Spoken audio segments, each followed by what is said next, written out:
ওই আবু তাহের রেজভির ব্যাপারে কি বলবো?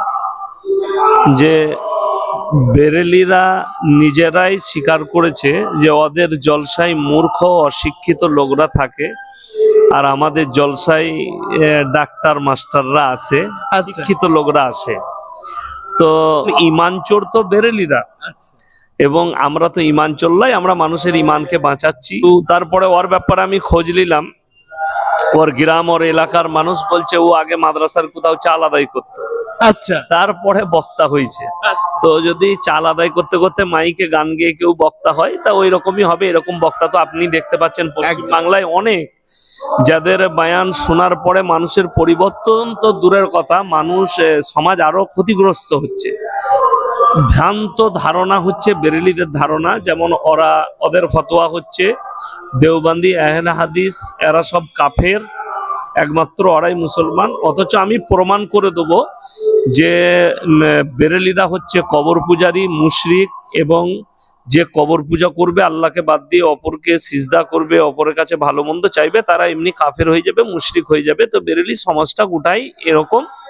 তাকিয়ে দেখুন, আল্লাহর কৃপায় কোনো আহলে হাদিস দেওবন্দি ঘরের মেয়েরা কোনো মাজারে সিজদা দিতে যায় না, মাজারে ভালো মন্দ চাইতে যায় না। যতগুলো আছে বেরেলিরাই আছে। যারা কবরের নামে মান্যত করে, যারা গাছের নামে মান্যত করে, যারা পীরের নামে মান্যত করে, এটার মধ্যে আর প্রসাদের মধ্যে কোনো পার্থক্য নাই একদম। অর্থাৎ ওটা হারাম। ওখানে আল্লাহ শুয়োরের গোশের সঙ্গে তুলনা করেছে। শুয়োরের গোশটা যেমন হারাম, মরা জন্তুটা যেমন হারাম, ওইটাও সেরকম হারাম।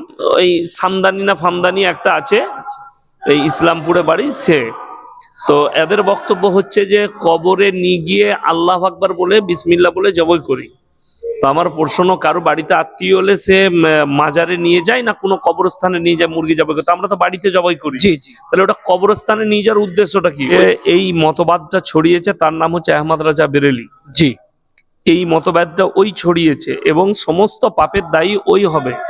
ক্লিয়ার করতে হবে যে আমরা কোনো দেওবন্দি আহলে হাদিসের চাঁদা আমাদের মাদ্রাসায় লিই না।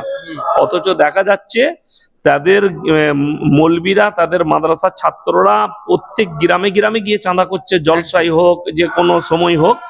আর কখনো ওই আবু তাহের রেজভির দাঁতের দিকে খেয়াল করেছেন? আমি তো বলেছি ওদের দাঁত আর কুকুরের দাঁত অনেক পরিষ্কার, কুকুরের দাঁতটাও ভালো। আমরা যদি আবু তাহের রেজভি এবং আবু তাহেরের সাথী যারা আরো আছে, যারা গোলগোটকা খনিকে তেঁতুলের বীজের মতো দাঁত করেছে, আমরা যদি একটা টিম কাজ করি যে দেখা গেল তাদের দাঁত পরিষ্কার করা, আমরা মানব কল্যাণের জন্য করব, সেই ক্ষেত্রে আপনি এটাকে কিভাবে দেখবেন? বা যদি আমাদের টাকা খরচ লাগে, আপনি কি কোনো ফান্ড দেবেন আমাদের?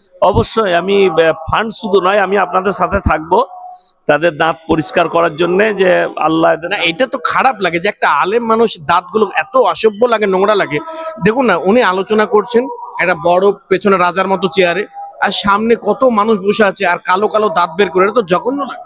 জঘন্য বলতে এটা আমাদের ইসলামের জন্য কলঙ্ক এরা।